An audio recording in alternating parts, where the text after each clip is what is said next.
The Mayo Experience. Mayo Experience. Mayo Experience. Mayo Experience. Experience.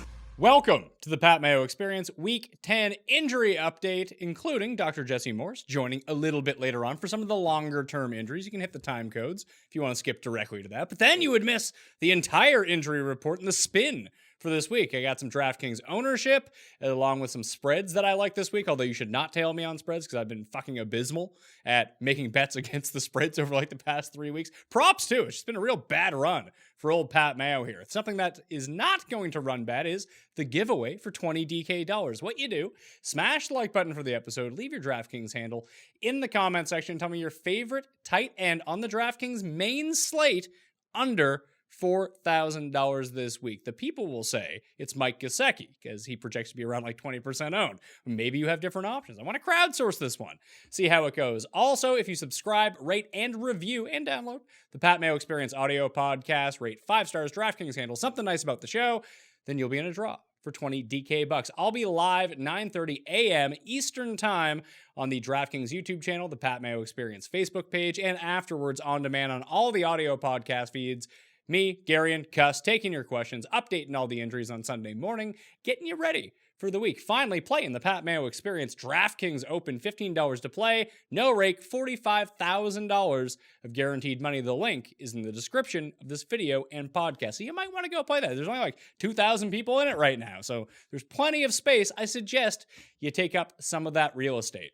Let's dig into the injuries right away. We'll start at running back right now, and we have Le'Veon Bell, David Johnson, Alvin Kamara, Kareem Hunt, and Trey Edmonds all going to play, at least likely to play this week. David Johnson was removed from the injury report, so I've bumped him up in the rankings. You can find those on dkplaybook.com or in the description of this video or podcast. It turns out, like, all of the links to all of the stuff is in the description of the video or podcast. People ask me all the time instead of just, looking, but it's all right there. So I expect a full workload for David Johnson. Tougher matchup, but he gets involved in the receiving game, and boom, you're good to go. With Alvin Kamara, they even admitted that he is open to increasing his share of the workload with Latavius Murray, who is so good for us. While Alvin Kamara was out, I wouldn't expect this to be like a 50-50 split, but 65, 35, 70, 30, depending on what the score of this game is. The Saints are almost 2 touchdown favorites against the Falcons, so we might actually see more Latavius Murray. It's gotten me off of Kamara for DraftKings this week. It's an elevated price, and with Murray, you can't take the back end of that for the price that he's at.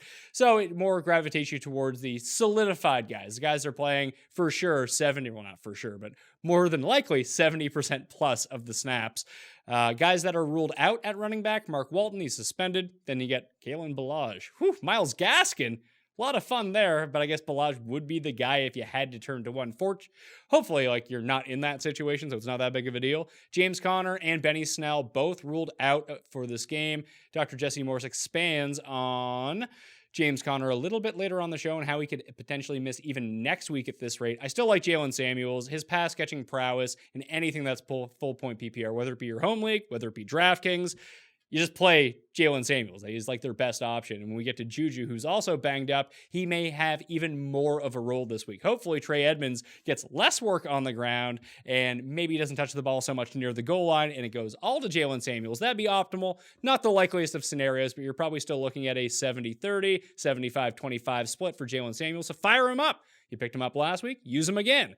Chase Edmonds, as a part of that mix in the Arizona backfield, as expected, will miss this game with a hamstring injury. And Ito Smith shall not return against the Saints. For the Falcons, Brian Hill will back up Devonta Freeman here. Although Freeman hasn't been good by any means, fantasy-wise, he does present an interesting situation in this game with them, as I mentioned before, being 2 touchdown underdogs. He's just been racking up a lot of catches here over the week. So if you can get him to like 7, 8 catches, which we've seen him do a few times in the past month, then all of a sudden he's a mid $5,000 running back who no one's using. If he falls into the end zone, it could be a quick 20 points.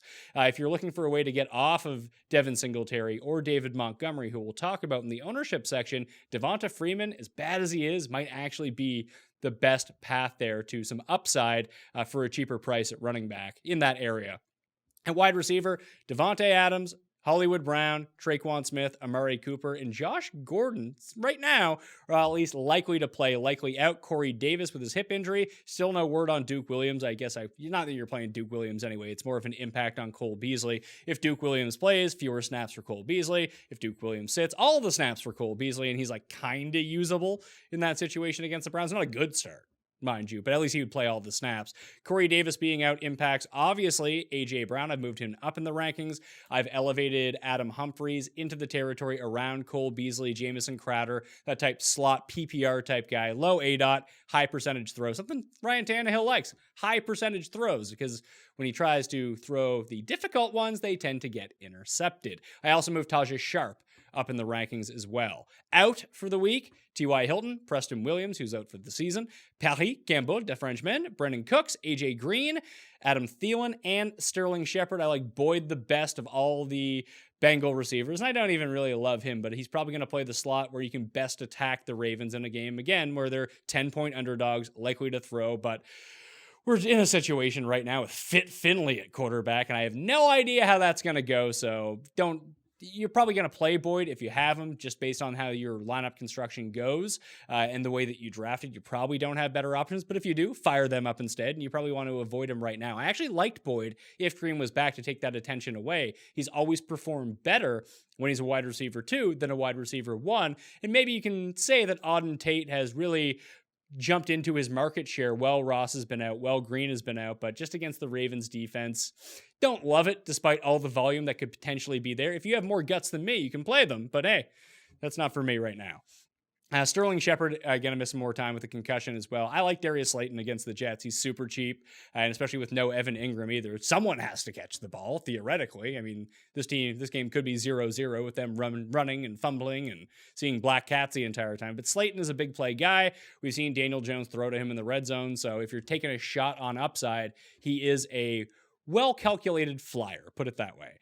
Quarterbacks, Mahomes is back. Great news for everyone on the Chiefs. Matt Ryan is back. Better news for everyone on the Falcons. And Jacoby Brissett is a game-time decision. No real lean on whether he's going to play or not, but if they're going to run him out there, with being 11-point favorites anyway with Brian Hoyer against Miami, you're looking at a situation where he comes back and he's fine. They get up by a bunch and they pull him from the game to retain his health, or he's not 100%, which would seem just shocking to play against the Dolphins at home when you can probably run all over them with Marlon Mack anyway. So I've inserted him into the rankings one spot behind Josh Allen, ahead of where I had Brian Hoyer, but it's a dicey proposition when it comes to Jacoby Brissett this week. I'd probably avoid him on DraftKings, or maybe it just makes him a 0.1% play, and almost like actually I do like Slayton, but as it pertains to like the Bengals receivers, if you got the guts, maybe it's not a terrible play, but this could just be 3 drives and done for Jacoby Brissett, and the potential for him to get re-injured is extremely high, so you probably don't want a big 0 in your lineup either. At tight end, Cameron Brate, O.J. Howard, Chris Herndon, Luke Wilson, Ed Dixon, more on that in a sec, and George Kittle, all tentatively expected to play. I broke down the George Kittle injury with Jesse Morse a little bit later on if you want to skip to that. He may miss this week, so if you do have George Kittle, have a backup option prepared. I guess on the Niners, it's not going to really help because Levine Toilolo is one of the options in that mix. And as someone who's had to play him one or two times over the past 10 years, never really turns out well. On the other side of the ball, with Ed Dixon returning, people like Jacob Hollister as a pickup this week. But if Luke Wilson's going to play, and Hollister's going to play, and Ed Dixon's going to play, it's really hard to pinpoint which one of those guys you want. I originally had Jacob Hollister inside my top 10. I have moved him out of that range down to around 15. I like him the best of the Seahawks tight ends, but I don't love him this week. Not like I did when I thought that Dixon and Wilson had the potential to miss this game. It could turn out that Dixon could be the guy that you replace Kittle with. He is worth holding out for if you don't have a better option, but I saw that Gerald Everett was dropped in a lot of leagues this week, and it's going to really come down to Saturday practice for George Kittle. Didn't practice on Friday. Not a big deal because he plays on Monday night, but if he sits again and does not practice on Saturday, you really have to expand your horizons of the risk you're willing to take at tight end this week. If Everett is available and Kittle doesn't practice, on Saturday, I'd probably play him. Even Mike Gesicki, if he was available on my waiver wire, Jack Doyle, someone like that. If it's really leaning like Kittle's not going to play, you might have to bite the bullet and waste what could be a start for Kittle on one of these other guys to avoid a zero, just because the options are so horrendous on Monday night when it really boils down to it. And frankly, Jacob Hollister might not even be available, as he was such a hot pickup this week that you would have to turn to Dixon, Toilolo, or even Luke Wilson. You probably don't want to do that, because that's probably just as good as your George Kittle zero if he doesn't end up playing.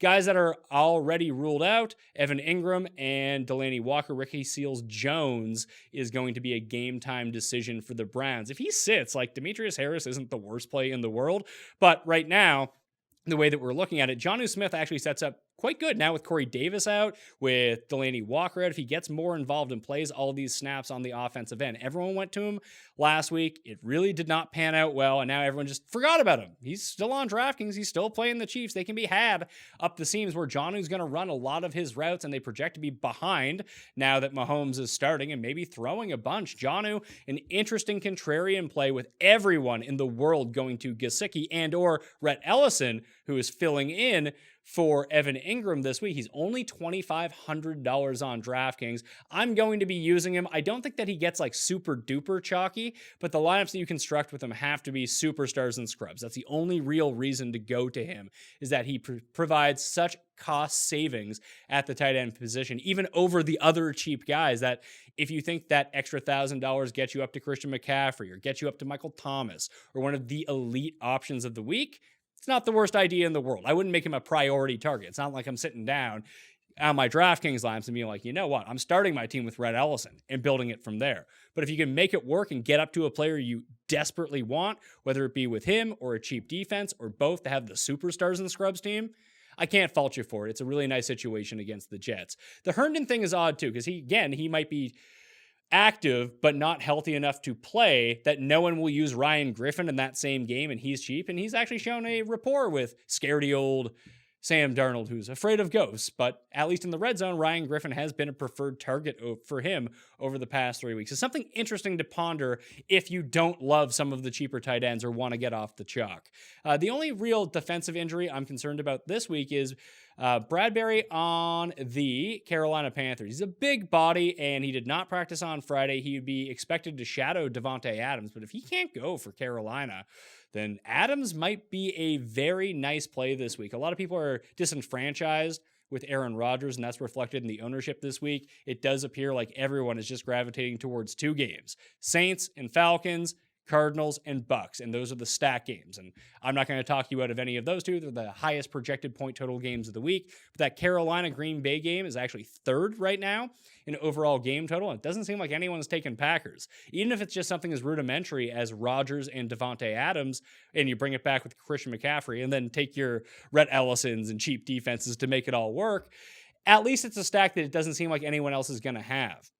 When you start stacking Kyler and Breeze and all these guys, great plays, obviously, but it then depends on your other plays, because so much of the field is going to have that. It's going to be very akin to the Russell Wilson-Jameis conundrum from last week, that if you just stack that game, you probably won a lot of money, but you didn't end up at the very top unless it was your other pieces that ended up hitting, because everyone had basically the same lineup. Just something to think about if you're going to be playing multiple lineups this week on the DraftKings main slate. Provided by fansharesports.com, and if you use the promo code PME at fansharesports.com, you get yourself a discount and check out all of the ownership for the week. The highest projected running back of the week right now, Devin Singletary. Singletary, Montgomery, McCaffrey. Those are the big three that people are going with, all above 20% projected ownership in the DraftKings Millionaire Maker, and even that $10 faux Millionaire Maker, I think it's $300,000 for first prize that they're running versus the $100 buy-in 100th anniversary NFL DraftKings Millionaire Maker this week. I can see fading Singletary. I'm not going to lie to you. There's still a chance that Frank Gore is the one who gets the red zone work, or at least the goal line touches. I know it doesn't seem like it happened that way last week, but it did. Frank Gore just got stuffed over and over and over. Additionally, even if he does get on the field in the red zone, And I don't want to say that Devin Singletary is a bad play. He's not. But if he's going to be this popular, I just see his floor not being as high as a lot of people may think. And the upside could be capped because we know that Josh Allen likes to run the ball in near the goal line. If his touchdown upside is capped, then that's really problematic. I prefer Montgomery over him. I talked about Devonta Freeman as a potential pivot. And with McCaffrey, listen, if you can get up to him, use him 100%. It's just a lot tougher this week than it was last week because you can pay down for Ronald Jones, I suppose, but I still don't really even love that against the Cardinals. So it's harder to get McCaffrey into your lineup this week with no super cheap Jalen Samuels to be in everyone's lineup to have those cost savings. Plus, he's more expensive this week. But it does seem like people are trying to get to him. At wide receiver, Michael Thomas projects to be the highest owned, up around 25% ownership, followed very closely by Christian Kirk. Chris Godwin, a lot of people are just like Evans, and that's what's been popping up on the stat sheet and winning people a ton of money on DraftKings the past few weeks, but it's pretty clear that people are afraid of Patrick Peterson. He's going to be on the outside. He's going to be on Mike Evans, and Arizona gets absolutely annihilated in the slot, which is where Chris Godwin patrols, so everyone is pretty savvy of that. People aren't as stupid as they used to be like 3-4 years ago when it pertains to making their DraftKings picks. They know that Godwin is likely the superior play to Evans this week, and they're putting him in their lineups over Mike Evans. So maybe Mike Evans as a contrarian play is a decent move. He's going to garner ownership, obviously, but he's not going to be one of the 3 highest owned receivers of the week like Chris Godwin will be. Quarterback, very flat this week. No one projected over 12%, so I wouldn't even worry about it. Kyler, Jameis, and Breeze projected to be the 3 highest owned. At tight end, Gesicki, the number 1 chalk tight end. I like Gesicki this week. I understand how it sets up really well, especially with Preston Williams out. And against this Colts team where they're huge underdogs, probably have to be throwing the entire time. I may or may not use them. I'm not sure yet, but around 20% ownership, it just seems like you should fade them and use one of these slew of other cheap tight ends coming in at like 1/10 the ownership with exactly the same upside and exactly the same floor. Whether it be Jonnu, even a Rhett Ellison down, who's going to carry ownership himself, the Ryan Griffins of the world, the Jack Doyles of the world, if Seals Jones sit, Demetrius Harris, that type of guy, they all are around the same. We're just dealing with recency bias as it pertains to Mike Gesicki this week. So at your own peril, you can use him if you want to. Better season-long pickup play, but like Jonnu Smith could end up being a lot better, and no one's going to own that guy instead. So that could be the pivot move that you want to do. So we have Gesicki, Hooper, and Kelsey, 1, 2, 3. I would expect Rhett Ellison to creep up into double-digit territory as well. Now that people know that Evan Ingram is for sure out, and they start mixing around their lines, be like, oh, $2,500. I can do a lot with those savings in my lineup, and that will just draw people to Rhett Ellison in a nice matchup up against the Jets. DSTs, Pittsburgh, Cleveland, and the Colts. I'm good with fading Pittsburgh. I'm good with fading the Colts at double-digit ownership. I do really like the Browns in this situation against the Bills, though. And that really gets me into my spread picks for the week. It's follow the money week. I've been doing so poorly. The only games that I've really been doing well with are the reverse line movement games, and we have 2 that are pretty staggering this week, to tell you the truth.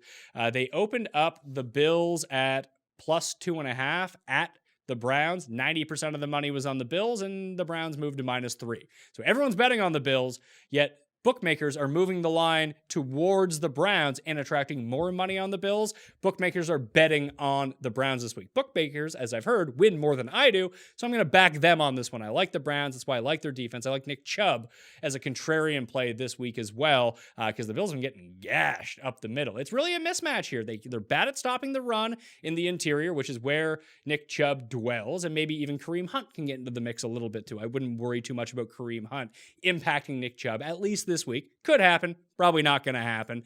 And then the defensive line, offensive line matchup, the Browns' excellent defensive line against the bad Bills' offensive line is a real problem. So I assume that's why they're setting it at -3 and why they're betting on the Browns to cover that number. I'll be betting along with them.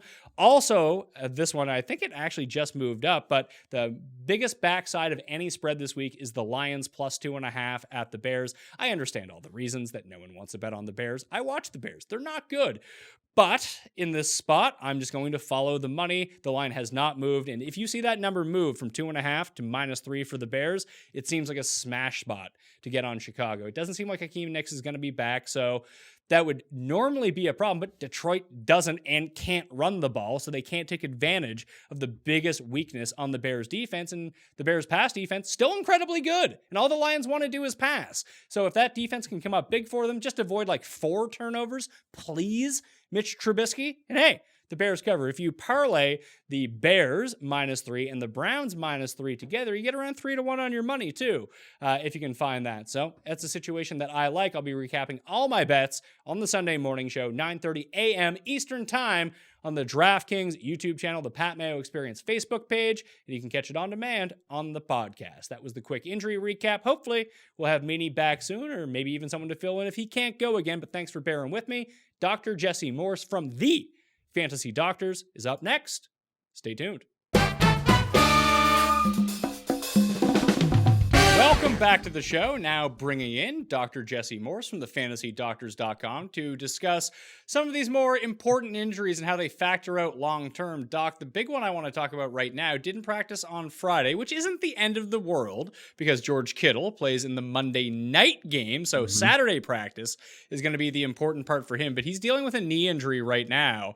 And it seems really murky on whether or not he's going to play on Monday night, but like, how does this impact him moving forward? Could this be more serious than we think? So the issue with his injury, I watched this live and he took a shot to the leg. I mean, it was direct impact. So he's going to have a massive bone bruise deep in that upper part of his lower leg. That's what he's dealing with right now. I'm not super concerned with the hyperextension of the knee.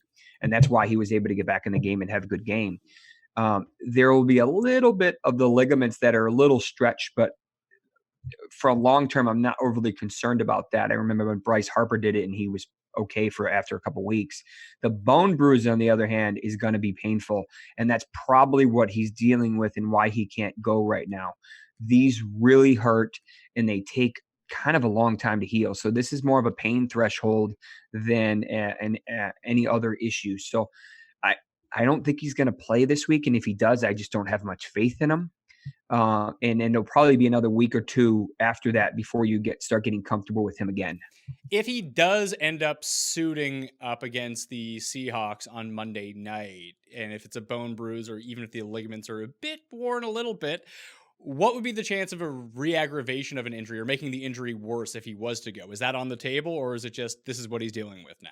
It's more if I'm not really worried about an exacerbation or worsening it. I'm just worrying about if he can deal with the pain and because the ligaments being partially stretched, he's going to have some swelling. So his knee may not respond like he wants it to. So that is something we have to worry about. But structurally, I think it's more it's said and done. We just you got to wait for it to heal. And they have some stuff, but it's only been 4 days or whatever, 5 days. So these things just don't heal this quickly. So I'm not worried about really a re-exacerbation as I am so much dealing with his pain.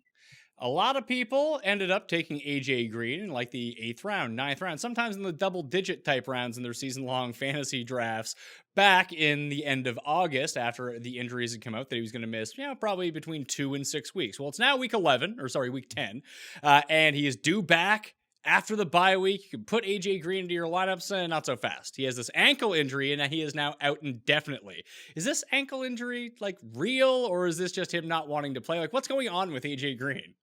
That's a great question. So, a lot of people just assume that these injuries heal like we want them to, and we can wave a wand and everything heals perfectly.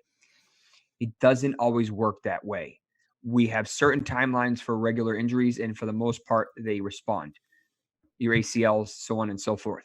Some of these a little bit less common abnormal injuries, when you finally shed the boot and start running, that scar tissue, your what we call proprioception, so learning where your foot is in context to the ground or a hole or whatever, it takes time to develop that back. So it sounds like when he ramped it up, he developed some swelling. He probably developed a little bit of pain, and that just doesn't go away in a couple of days. So now he's going to wait for that to calm down. He's going to ramp it back up and do it again. So, running one route every 20 minutes is fine. But when you run 3 or 4 routes over a 5-minute period, his ankle's not able to bounce back as quickly, and age isn't exactly in his favor. If he was 21, it would be a lot easier to come back from this. So I'm sure the contract isn't exactly helping the situation. I would not be surprised if he didn't play an entire game this year. Wow. Yeah. So that's I guess you didn't spend a lot of draft capital on him unless you ended up taking him in, at the end of July or something like that. That's why you always wait to do your fantasy drafts, by the way, people. Yes. I know everyone gets all excited and does all their drafts, but the more information that you can have at your disposal at the time steers you away from this type of situation where you're banking on someone like AJ Green. The Chiefs have announced that Patrick Mahomes is going to start on Sunday against the Tennessee Titans. Obviously, he has the knee injury. He was dealing with the ankle injury before that. How close to 100% do you think that Patrick Mahomes actually is? So the ankle should be pretty much 100%. The knee injury is probably 60, 70, maybe give or take. From the description of his knee, it sounds like he did not completely tear what we call the MPFL, the ligament underneath the kneecap that keeps it in place. And that's why he's able to come back on the lowest end of normal. It's still a little risky to return him now, but with proper bracing, they've been rehabbing him like crazy for the past 2-3 weeks. I think he'll be fine. He won't have his mobility, kind of like at the beginning of the year with the high ankle, but I'm not overly concerned about him re-injuring it. If he takes a direct shot to the knee, it's a different story, and he's probably going to re-dislocate it. Right now, he's probably at the 10 to 15, 20% range of potentially re-dislocating it. In the offseason, I expect him to have surgery, though. Evan Ingram is out for week 10, and we don't know for how much longer than that. Sterling Shepard also dealing with a concussion injury. Doesn't seem like his return is imminent anytime soon. But in terms of Ingram, is a guy that a lot of people rely on as their starting tight end. And you can go pick up Rhett Ellison, or maybe there are options on your waiver wire. But this is an elite tight end, and everything else that you can go manage to scoop off waivers is going to be a downgrade. Would you expect Ingram to miss beyond this week? And let's say he ends up returning. Will he be close to full health? Because a foot injury, not great from what I hear. No. So the first initial reports were a midfoot sprain. The other name for a midfoot sprain is a Liz Frank. Ooh. We know that from Cam. You can call it that, but unless they're not being medically accurate, like we dealt with Hunter Henry in his knee, where they said it was one thing and it wasn't, that's what we have to go on. So the fact that they sent him to Bob Anderson, Dr. Anderson, up in Green Bay immediately, a day or two after it happened, is not good. That's usually a sign that this is kind of a big deal. And the guys at HSS in New York, who are very good, wanted a second opinion very quickly. So my suspicion is this is kind of a big deal. At best, this is a 2 to 3 week injury. If it's a mild irritation of one of the local tendons, then he may get lucky and be back in a week or two. If this is a true midfoot sprain, Liz Frank, he may be done for the year. So what you're saying is make other options. Yes. I when I hear midfoot sprain, run, offensive player, and meet Bob Anderson, I usually think IR. That's usually the sequence. And I thought that for Cam, and that's what happened. The Steelers are dealing with two things now. James Conner is going to miss week 10 against the Rams with that shoulder injury. Shout out to you for accurately calling this one, that if he didn't play last week, that he wouldn't play this week. And that's the situation that we're at. But all of a sudden on Friday, Juju pops up on the injury report with a toe injury, the same toe injury, apparently, that he had earlier in the season. It went down a little bit, and now it's reflared itself up.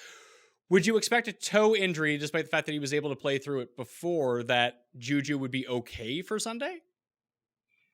Yeah, he'll probably be okay. He's not going to be 100%. This is probably a turf toe. And our friend Devontae Adams can remind you how bad these can be.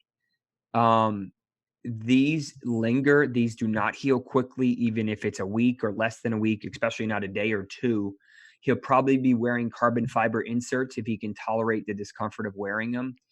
But this hurts. I would full fade him if you have a choice. I mean, this is a rough week to do it, but I don't feel good about a new injury report on a turf toe on a Friday with a Sunday game. Like, I just don't feel good about that. I think he's probably going to try to tough it out. I just don't think he's going to. I think he's going to be a decoy. So, as it pertains to James Conner, who is not playing this week, Benny Snell also not suiting up for the Steelers. Trey Edmonds will be back. Jalen Samuels will end up at the start. Expect a similar split here, although the game flow might go just a little bit differently against the Rams. Do you think that Conner comes back next week? 50-50. Okay. So at this point, it is unlikely to be a grade 2 sprain. So a grade 1 was pretty much ruled out, the fact that he didn't play last week. The fact that he didn't play this week means it definitely wasn't a grade 1, and it's probably either a really bad grade 2 or a grade 3. Grade 3s are that gray area where sometimes you do surgery on them and sometimes you don't. These usually take a good 3 to 4, sometimes 6 weeks. So think of a running back with a shoulder injury and then him getting pounded on when he's taking shots directly to that shoulder. Probably not very good. So the odds of him coming back early and then not re-injuring are so low. It's like almost inevitable. So he has to wait for this to heal. So I wouldn't be surprised if he's out until like week 13 or 14. I really wouldn't. So the other big two right now, T.Y. Hilton is going to miss this game with a calf injury. We'll get your take on how long he might still be out after this week moving forward. But Jacoby Brissett has been practicing on a limited basis with this knee problem, and it doesn't seem like the Colts are going to name a starter until Sunday against the Dolphins. Now, one way you can look at it is, hey, we're playing the Dolphins. Maybe let Jacoby Brissett get himself right. If we do see him on the field this week, though, what percent health do you think he's at? He'll be about 60%, give or take. So he suffered what I thought he suffered. Thankfully, it wasn't more than that, though. It was an MCL sprain. So that's the ligament that runs north to south on the inside of your knee. You sprain it by someone hitting the side of your leg and it trying to collapse in, and that ligament takes the force, so it doesn't allow you to collapse in, and it kind of partially tears. So if this is a grade 1, he will be pretty good. If this is a grade 2, he's probably not going to play. So the fact that he's practiced the past couple of days means it's probably on the lighter side. They got the MRI, which means that there's a good chance he did not suffer a meniscal tear, which can happen with these. My suspicion is he plays with a knee brace. He won't be very mobile, but he'll be okay. Adam Thielen is not going to go in week 10 either with his hamstring problem. He hurt it, and then he sat, then he came back and immediately had to leave the game. We've talked about hamstrings on the show before with you, and it's, hey, you need to give this proper time to heal itself or it's going to constantly get re-aggravated. What's a logical timetable for Adam Thielen? He's not going to play against the Cowboys this week, but is that enough to keep him out considering he re-aggravated it last week, or is he going to miss like multiple weeks here? See, there's two things that I think will help jog people's memory about these injuries. One is Leonard Fournette in 2018. If you have the pain from that statement alone. The other is their bye week is coming up. They're the late bye. So they have to be silly not to sit him out until after the bye. They look like they're going to head to the playoffs. At least everything looks like it's going to happen. Yeah, I don't know about that.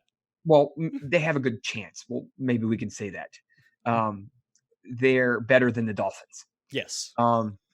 But the issue is if you send him back out again when it's not healed and he re-injures it a quote unquote second time or essentially a third time, he may be done for the year. So I would think they're going to be probably cautiously optimistic and very cautious with him and say, sit him out this week, maybe next week, wait until the bye. You get like kind of a month off and then hit it hard for 4 or 5 weeks, whatever the remaining schedule is. There's some reports that he didn't re-injure it and took himself out. Whatever the case may be, it's obvious this thing is not right yet. And I think he needs a couple more weeks before he should trust this again. And when he does trust it, he needs to go 100% in practice and be doing his Nordic curls at home. Last guy, Darius Geis is coming off the injured reserve for week 11. Coming into the season when we had you on, you talked about how this guy is a clear avoid because he's going to re-injure himself.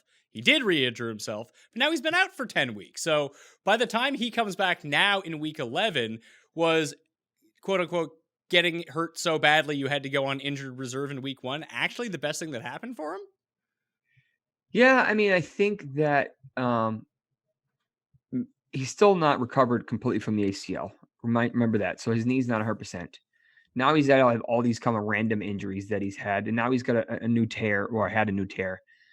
I think he's probably going to surprise and have a nice burst at the end of the year. He's a very aggressive runner, so he's inherently at a high risk for injury, and not even including his position. So I can't say he's going to make it the rest of the season without getting re-injured, but I would not be surprised if he turns some heads and looks really good for a couple of weeks, depending on the matchup. All right. Dr. Jesse Morse. You can follow him on Twitter at Dr. Jesse Morse. If you have any follow-up questions for injuries, and tell everyone where they can find your podcast and your videos for the stuff that happens right away. Yeah, so we, if you search for the Fantasy Doctors on YouTube, where you can pop up and we will be there. We also have a Patreon site that I load a lot of the videos on there, and a lot of the injury reports and stuff like that. My Twitter feed is probably the easiest way to find all of the info pretty readily. And then the rest of the team adds a lot of the stuff, and I will promote that as well.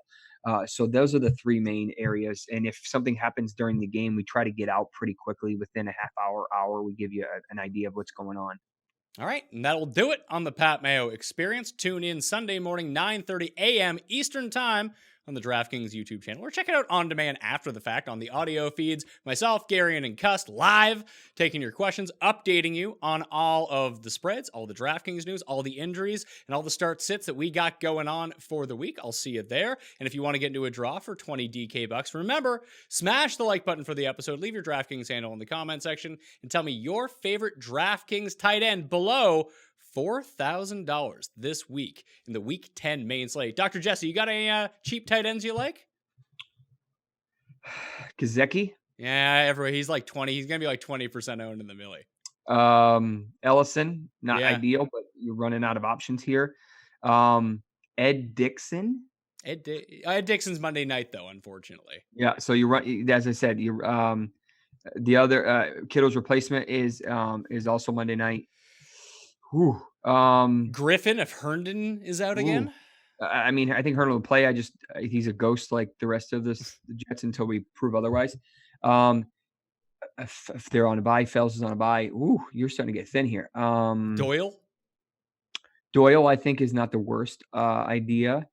And then I think the Ricky Seal Jones, he's been okay. Yeah, he may or may not play, though, is the thing. So I guess if he ends up sitting, maybe Demetrius Harris could be the move against the Bill. But now we're really searching here. So I want to leave it to the people out there. Maybe we'll try to aggregate this from the comment section. So again, smash the like button for the episode. Leave your DraftKings handle in the comment section. Tell me your favorite tight end below $4,000 on the Week 10 DraftKings main slate. My cheat sheet is up on DKPlaybook.com, as are my rankings, which are all updated. The spread picks, it's all there, people. So go check it out, DKPlaybook.com. You can also find everything in the description of this podcast and video. I'm Pat Mayo. Good luck in Week 10. I'll see you next time. Pat Mayo Experience! Experience!